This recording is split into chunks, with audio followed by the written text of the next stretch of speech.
Hi, everybody. My name is Carrie Webster, and I wanted to welcome you all to the Mastering Difficult Conversations online. So this is week one, April 24th. We're going to go through a lot of information. Some of it's on how to be able to set you up for success over the next 6 weeks. And then the next part will be really diving right into content tonight. So we did this live workshop on April 6th, and it's a lot. So we'll be able to dive in, start using some of those tools right away, and get you going with learning how to master those difficult conversations, with strategy, with ease, and confidence is really the outcome, the goal that we want by the end of the 6 weeks. So welcome, and I'm really excited to be able to facilitate the online class. We went through our first online with Get Motivated, Get Focused. It was a great group of participants. We have an opportunity to have a little bit of a closer knit group this time around. I had an organization join with some of their teams, but they've had to actually delay their enrollment and reschedule for the next time we're hosting this session. So we've got a bit of a smaller group that we're going to be able to really get into the details with and do some masterminding around. So it's going to be a lot of learning. If you remember that, all of us that have kind of signed up for Mastering Difficult Conversations can really start to relate to that. Maybe it's that you struggle with difficult conversations in the workplace with your boss, with your coworker, or a fellow employee, or maybe it's one of your subordinates. We're a group of people that might be able to not be able to create the effective conversations that we want to be able to have at home. So with our spouses, with our children, maybe it's with our parents, siblings. Maybe you relate to that you avoid conflict at all costs, or you experience anxiety when you go to try to have a difficult conversation. I know I relate to this next one, that sometimes I can spend time talking to everyone else about the challenges that I'm having, except for the one person that I really need to be speaking with. Or maybe you're here because you're involved in toxic personal and professional relationships that are really preventing you from moving forward or creating the life by design that you want. So really, if you relate to any of those statements, you're in the right place. And even though we might be here for different reasons, we all recognize that we struggle with difficult conversations. And really, you've taken the first step, which is about taking personal responsibility. So just by being here and being willing to learn the tactics to communicate effectively and navigate conflict to get the results that you want. So I want to take a look at our agenda of what we're going to be focusing on over the next 6 weeks. So tonight we're going to talk about how to set you up for success, like I had mentioned. I'll do some introductions. I want to be able to review the contributors to the content that I'm going to be sharing. We're going to be exploring conflict, as well as it's really important to understand the basics of communication. Knowing when a difficult conversation needs to happen. I'm going to help you be able to find those words to initiate the conversation, and then really to get to the guts and how to come up with the win-win solution. We'll talk about overcoming obstacles, as well as then next amazing steps. So there's a couple of things that definitely I've learned from the last time of facilitating this that are going to help you set up for success. But first, we'll talk about, the basic parameters of the program. So it's 6 weeks starting tonight. Our live webinars are always on Mondays. So you can catch us at 5 p.m. Mountain Standard Time, 4 p.m. Pacific Time, or I think I want to say 7 o'clock Eastern time. So there are a couple of people joining us from the East Coast. So welcome everybody, and this is the live webinar. I am recording these. They're recorded every week, and I commit to being able to post them no later than 6 p.m. On Tuesdays. So you'll have them available to you either in the Facebook community group, which I definitely encourage you to join, or through email. I'll make sure that those links are made available so that you can catch the recording. You can watch the recording at any time. So it'll be available for you for the full 6 weeks. So some people prefer to work at this at their own pace, which is okay. I do encourage you to try to catch at least one of the live webinars. That way you have an opportunity to see some of the tools that we're going to be talking about in action, be able to participate yourself, be able to share with others your own experiences as we start to plan out our difficult conversations, as well as be able to have access to me as the facilitating coach of any deeper conversation that you want to have around mastering difficult conversations. If you're part of the Facebook community group, it's an awesome way to be able to put in any comments, any questions. If you get stuck with some of the weekly reflective exercises that we do, if you've got further questions, it's also a great opportunity to be able to take part in the live Q&A sessions that I do on Thursdays. Now, some of the feedback that I got from the original online group was that those that weren't on Facebook wish that they could have heard the live Q&As. So, well, I cannot send out a link for the live Facebook. Facebook won't allow me to do that. What I will be doing is when we take up the homework assignments at the beginning of our live webinar calls, I'll make sure that I review some of the questions that came up on those Q&As. So as much as possible, try to be able to attend the live Q&As as well. If you can't, no problems, but feel free to email me your questions if there's questions that you want me to address on that live Q&A. That way you can always watch the recorded session on Facebook later. Stay in touch with me. Let me know how things are going. Let me know how the pace of it's going. Let me know if you've got feedback. Let me know if you've got concerns. And by all means, you can reach out to myself, to Christopher Lawrence, who's the CEO of Change My Life Coaching, or to Kyle Kalu, who is a leadership and business coach with Change My Life Coaching as well. I'm going to suggest that you keep a journal or keep a place where you can take lots of notes. This is different than Get Motivated, Get Focused. It's Mastering Difficult Conversations is a lot of content. So you're going to want to take some really good notes so that you can keep coming back to this material. And I think that is about it. There are some experts in this group that have been with me before. So, so they can, by all means, ask a question in the Facebook group and people would be able to help you out as well. So this is just a little bit of review of what I had just talked about, but also to participate and share. Remember that this is about personal development and it's about mastering your skills. So please participate and share. Otherwise, it's a lot of me talking. And that's fun and stuff, and I can do it, but it's a lot of me talking. And most importantly, have fun.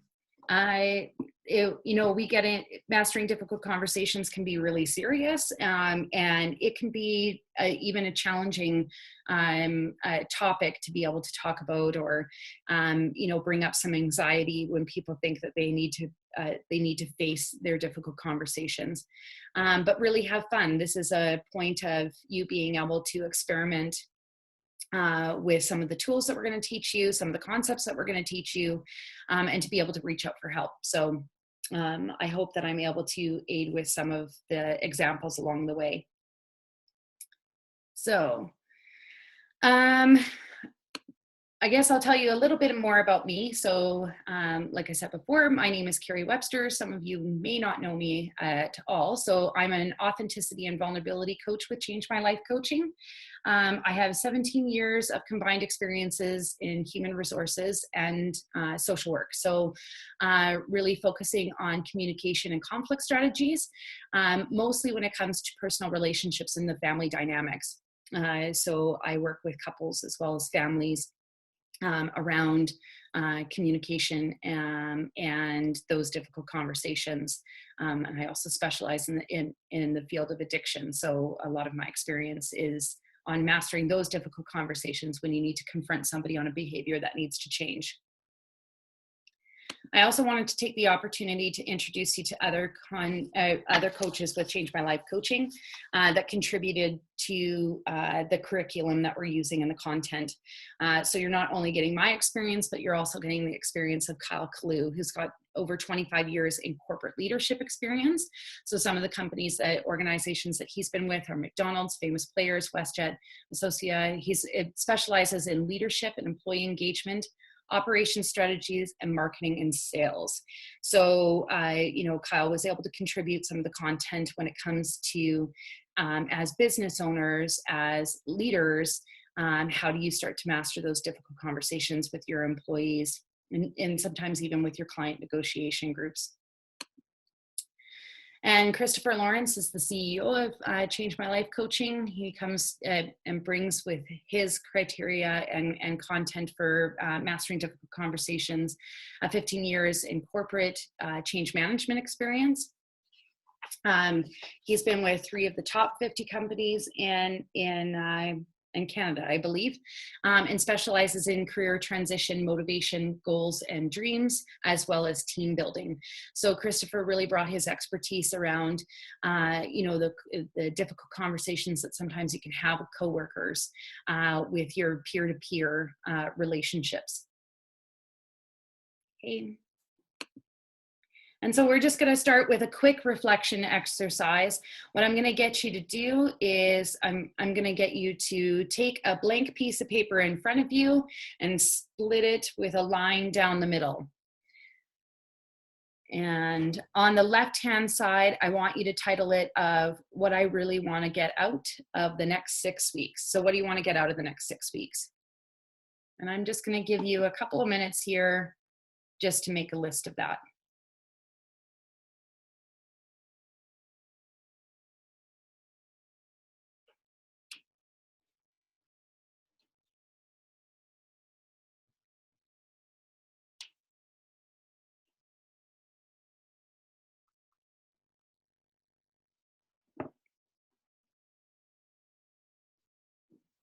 Okay.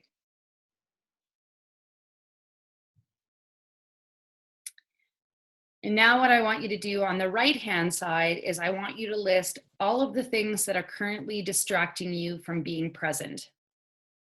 So this could be, maybe it's the errands that you need to run after you jump offline tonight.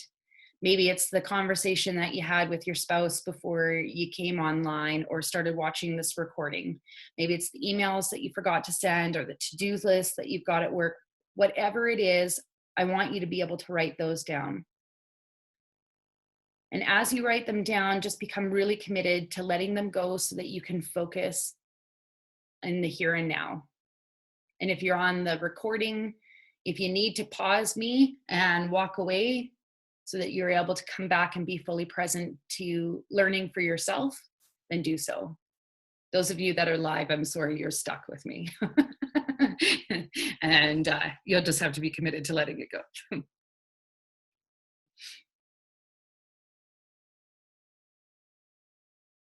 So I'll just give you a minute just to finish off those.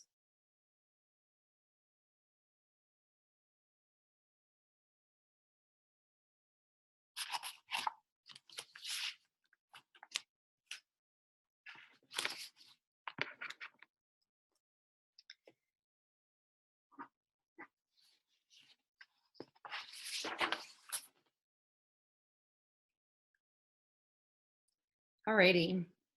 And so this is a common practice that we do in all of our workshops, to be really to be able to focus on our learning, but something that I'm going to continue to ask you to come back to. To make sure that you're getting what you want out of this and that you're learning what you need to in order to move forward with mastering your difficult conversations, but also just a place to be able to drop a quick note of what's pulling your thoughts away from concentrating on what you need to do.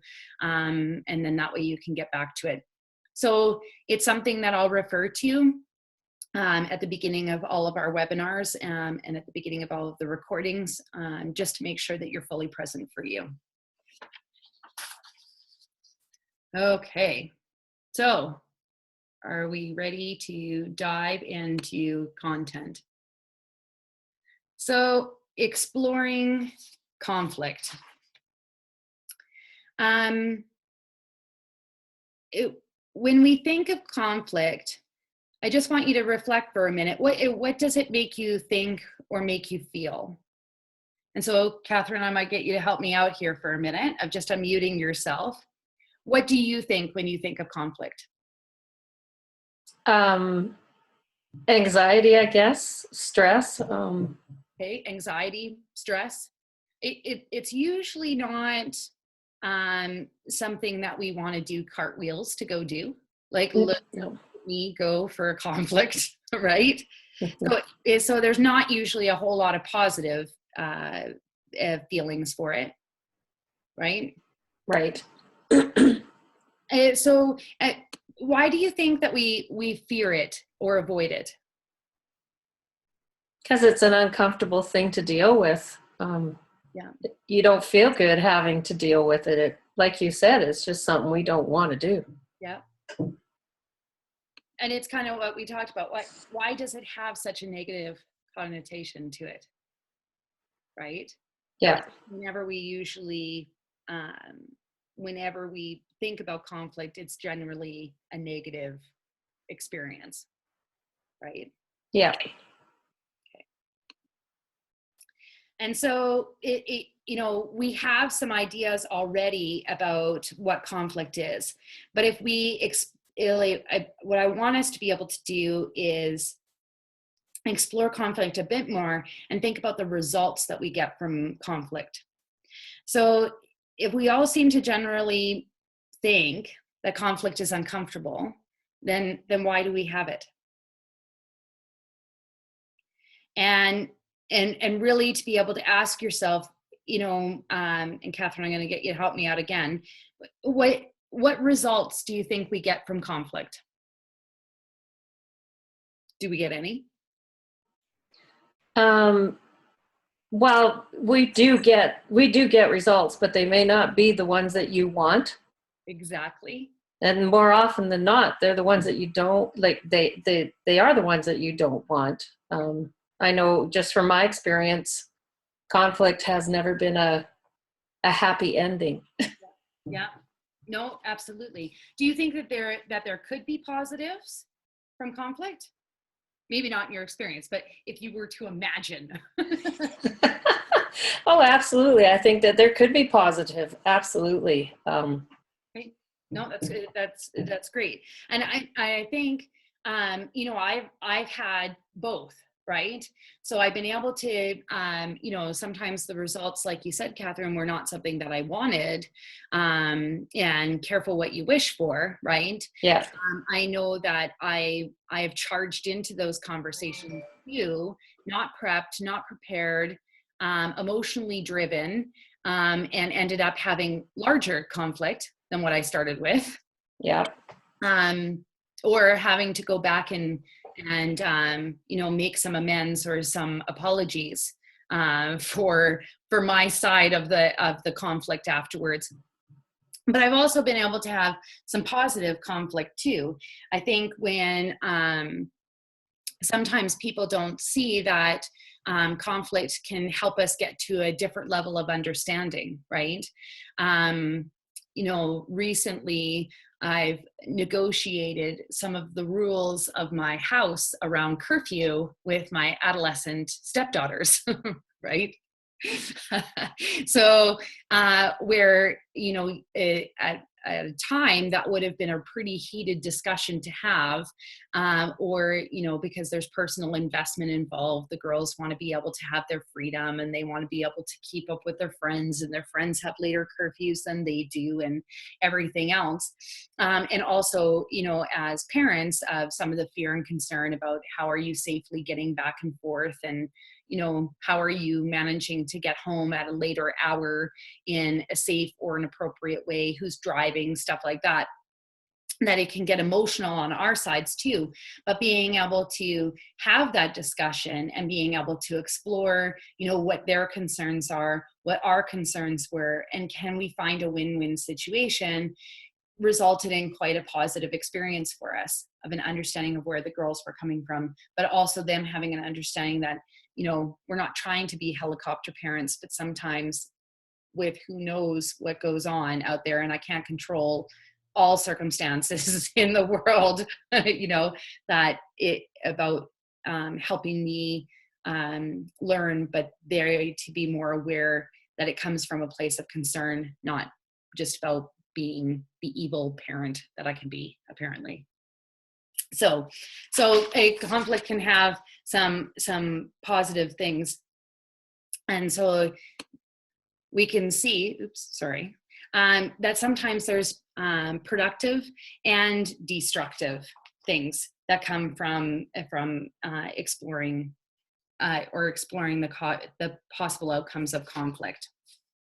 I think when we start to go in this, I just want to see something here.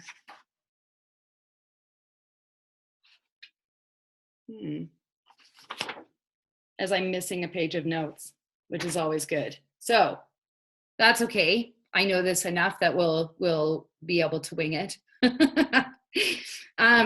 So whatever we think conflict comes down to really that it's a difference of opinion involving some strong emotions, and it triggers different behaviors, I think, from each of us. So it's all ranging from, like we were just talking about, either the negative or the destructive result of a potential conflict to productive. And so we kind of have more of an idea that conflict's more than just that negative connotation that we've been so used to, that there could be a positive element to it. We can see that, and I'm sure even the people listening to the live recording have different ideas and concepts of conflict too, that there's more than just kind of that one definition, and that we've all got different emotions and experiences that aid to those perceptions that we have around conflict. So I think when we go to be able to explore, and we're going to explore conflict deeper tonight, but I think it's pretty important to start to have the basics understanding of what communication is. Okay.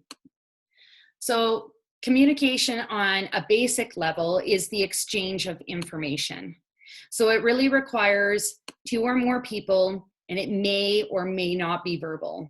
So one or more of the plays the role of the messenger. Okay. And this messenger is delivering a piece of information. And so the other, or maybe there's more than one, plays the role of the receiver. And so that's the person who's receiving the information, but they're also interpreting the information to understand the message, and then they respond. And once again, that response may be verbal or nonverbal. So really, when we start to look at the dynamics of even basic communication, we can see how vulnerable this process is to conflict. It can be so full of challenges when we think of language, right? The interpretation of nonverbal cues, and that could possibly be, misunderstood. Tone can be misunderstood. There can be distraction if, there can be internal noise. I don't know if any of you have been in this situation, but I've been in the middle of a heated discussion and I'm already starting to plan what I should be saying next, or that I've got a different point of view and I've got a different fact to be able to tell you. So I'm distracted by my own internal noise. Or it could be the range of emotions that we can feel depending on how sensitive that conversation is. You can have external noise as well, right? I just am going to use my children as as an example, right? You know, having the dinging of video games going on in the background, or my son is so enthralled with what's going on in his iPad that he's not listening to my direction that he needs to be able to clean up or get homework done or whatever, right? So there can be external noise that's going on. And really, it could be happening on both parts. So, you know, not being heard, not understanding, misinterpreting, not listening, not responding, all of those can really lead to conflict and make conversations challenging. Okay. Communication is more, it is more than just exchanging the information. It's understanding the emotion and the intentions behind the information. So effective communication is also a two-way street, right? It needs to be the exchange. Hi, how are you? I hope that you're, oh, I'm not able to hear you. Let me see if I can, I'm just gonna just pause this for a second here just so that I can see.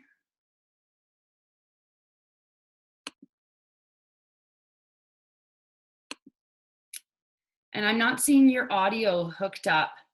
So what you might need to be able to do is that when you log in, there should be an audio box that comes up saying, do you want to use your computer's audio? And if that box didn't come up, it might mean that your system, your operating system isn't set up for it. So you might need to use the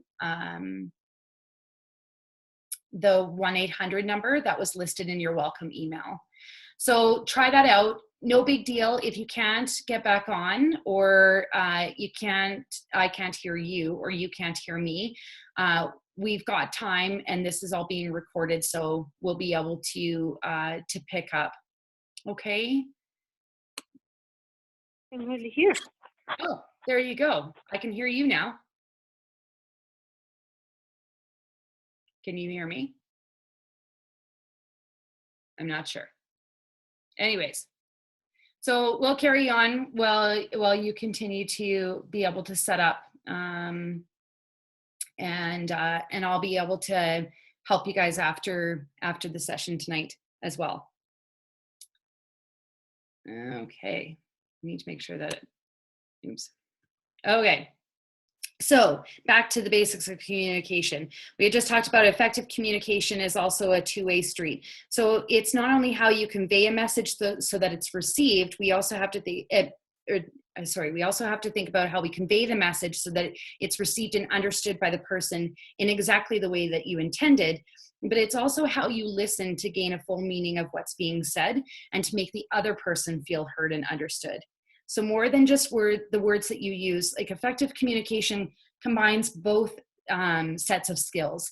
So that's nonverbal communication, the engaged listening, managing stress in the moment, the ability to communicate assertively, the capacity to recognize and understand your own emotions and those of the person you're communicating with. So essentially, effective communication is the glue that helps you deepen your connections to others. It can improve teamwork. It's been proven to show that it improves the teamwork, you know, in business settings. It helps with decision making. It helps with problem solving.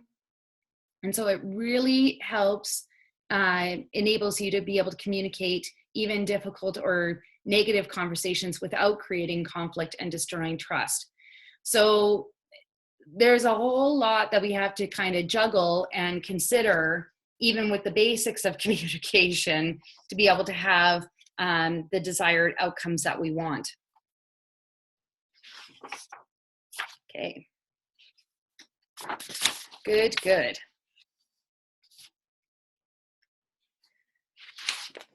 And yay. Okay. So when does a conversation need to happen? So in many ways, like we need conflict at some level, right? And often, you know, difficult conversations are often about some sort of change that needs to take place. Oh, late. It's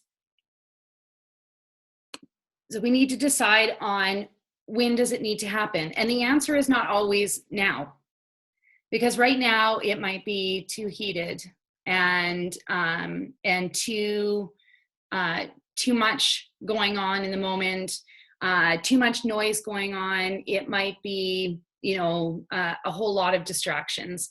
I'm the type of person that I need time to be able to walk away. I need time to be able to plan and sort out what that conversation needs to look like, especially if it's really close to home. Now, you know, sometimes we don't have the luxury to be able to do that, and the conversation needs to be have now. And so, you know, learning how to be able to put together the skills to ask for more information, to be able to clarify information being received, and what we need there. So when we're asking people to change the ways that they're doing things in their job, maybe it's changes in the finances or health or changes in a relationship, it's important to remember that the change is inevitable, and all we have control over really is our part. So even though the conversation might not be right now, it's really about deciding the right time, the right place.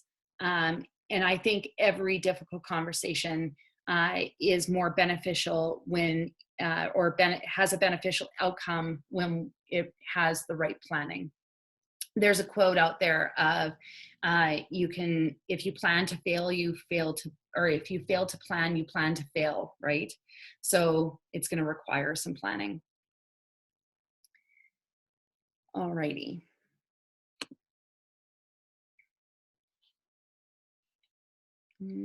Just making sure that I've covered everything that I want to cover there. Awesome. Okay, so like I was saying before, in many ways, we need conflict at some level. And as you may know, like change, it being inevitable, therefore we should deal with it in ways that can be beneficial. This is really the cornerstone of the entire 6 weeks, is to improve the self-awareness around conflict behaviors and to help you curb the destructive behaviors so that conflict can become more productive, leading you to mastering difficult conversations. So, and we're going to accomplish this by 3 things. We're going to explore how you as the individual react to conflict. We're going to identify ways that people based on their DISC styles, which I'll go to in a moment, react to conflict. And we're going to be learning to recognize and curb destructive conflict behaviors and use productive behaviors instead. So those are covered here. So exploring how you as an individual react to conflict, identifying ways that people react to conflict, and then to be able to curb those destructive conflict behaviors so that we have more productive conflict through those behaviors instead. Okay, so just before we begin this activity, DISC is a tool that measures preferences and tendencies. It is not, it does not measure the skills and abilities, so it's not about people's skills and abilities. DISC is a tool for dialogue, not for diagnosis. And no one style is better than the other. They are all equally important. In the moment, the ability to, oh, sorry, hold on one sec. And it's not, like they're all beneficial for us to understand, but it's definitely not to label or pigeonhole somebody in this. So when thinking of yourself, I just want you to take a moment and ask yourself, are you more active, so more fast-paced? So you talk fast, you do everything fast, you like to be busy, so more active, or are you thoughtful, so more reflective? And then I just want you to write that down on your piece of paper, whether you're more active or more thoughtful. So,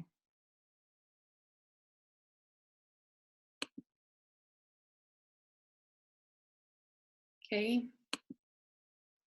And then again, thinking of yourself, for those that were, I want you just to ask yourself if you're more questioning or accepting. So do you question things or do you just usually accept things? Do you need to know more information or are you just more ought to just take it for what it is? Okay, and then write that down as well.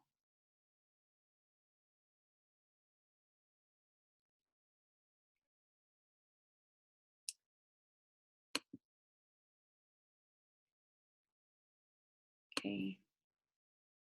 And so we've got kind of the 4 quadrants. And this is the everything DISC model. DISC describes 4 different styles of, of how we approach conflict or communication. So if you're both active and questioning, you would be considered a D of the DISC for dominant style. And as you'll notice, the D style tends to focus on logic and victory or winning during conflict. Okay. If you are active and accepting, you are more of an I for influence style. The I style values expressing and a lot of feelings during conflict.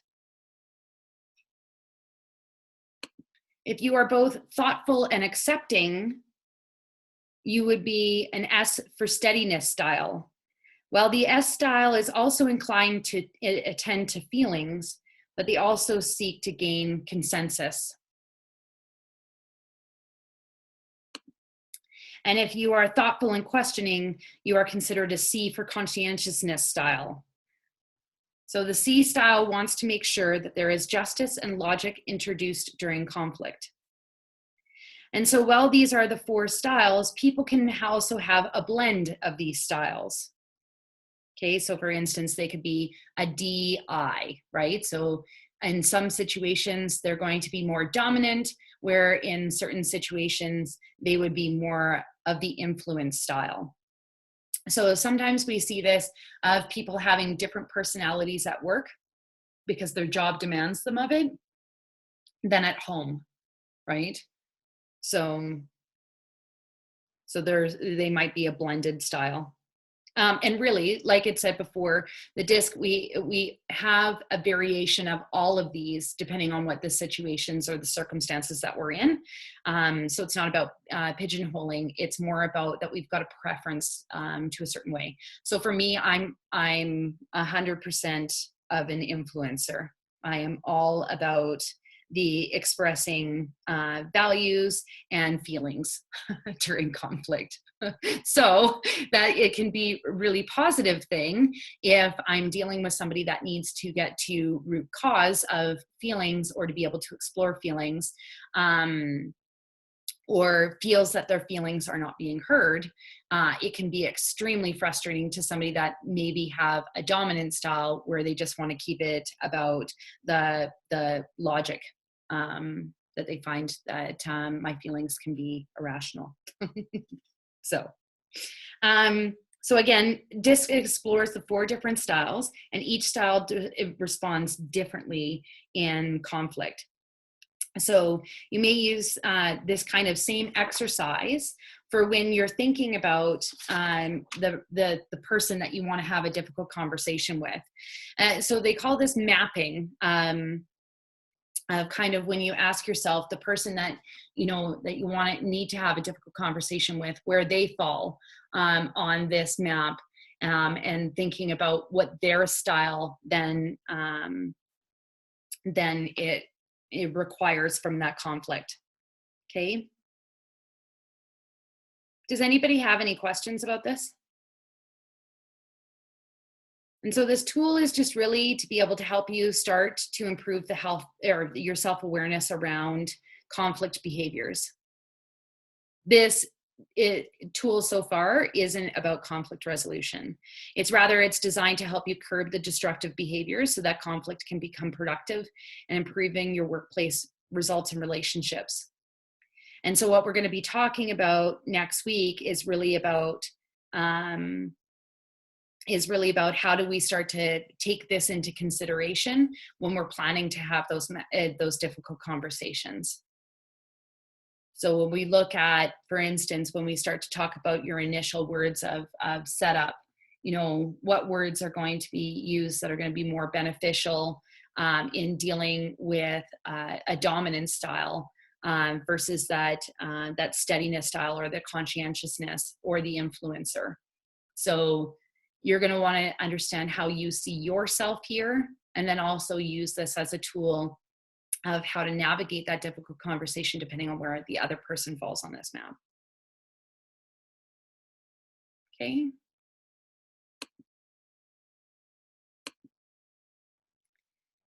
And so this is really good for your notes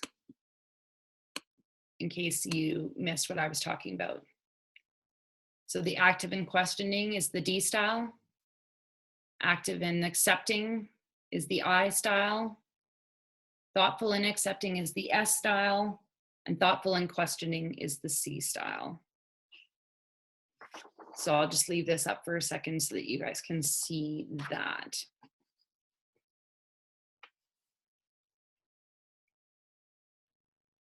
Okay.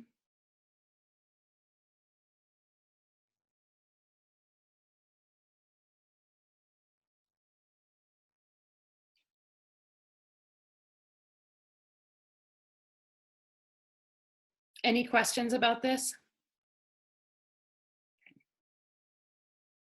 Okay. So homework. So every week I'm going to be giving you a reflective exercise. It's something that you can either get all done in one night. It's something that you can take the week to be able to reflect on. I do encourage you that if you do start this tonight, or that you've got, you feel like you've got it done, take another look at it before next Monday, just in case there's other questions that come up. And then to continue to work through it. If you get stuck in your homework, please reach out to me, either through the Facebook community or through email. Chances are, if you've got a question about it, somebody else in the group's got a question about it. And so for those of you that don't feel comfortable of, hey, Carrie, here's my difficult conversation in detail, you can sum up a part of it. You can keep it anonymous and confidential. That's okay as well. Please only share what you feel comfortable with within the Facebook community. And I would ask that people respect the Facebook community as well. So this week's homework assignment is I want you to identify one difficult conversation you need to have. And if you can't think of a difficult conversation that you need to have, know that eventually one's going to be brought to you. So try to be able to find an opportunity that you have to have one, or you can just imagine a scenario that you'll be using. So who is it with? What happened? Why do you want to have it? What is the change that you're asking this person, or that you're asking of the situation? What have you already tried and not had results in? And what is your story? So kind of what's your part in it? And what do you want the outcome to be? So if you could wave that magical conflict resolution wand, we'll call it, and have the situation all be fixed, what would the outcome be? So the nice thing about being able to identify one conversation, and the reason why this is the first week's homework, is because this is the conversation that we're going to be really working through for the next, and I saw that you raised your hand there. Give me 1 second. I will go in here. Are you on the phone now, Susanna? I still can't hear you though, my friend. Yeah. Okay, try again. Yeah, we've got no noise. So I'm going to connect with you afterwards because I know that it seems that you've got some audio issues. So I'll connect with you afterwards and make sure that I resend out the link. Okay, awesome. Thank you. Okay. Catherine, since you're the only one on, you're all good too? Yeah, I'm good. Thanks, Good. Carrie. Okay, so lots of content tonight. The Q&A will focus on, once again, those kind of how basics of communication can clog up and cause conflict. I'll be talking a little more about the DISC styles, probably have a bit of a guest speaker, gonna go with, maybe the DISC facilitator, that's part of Change My Life coaching, will come on to be able to help us talk a little more about DISC and how it applies to mapping out your conflict.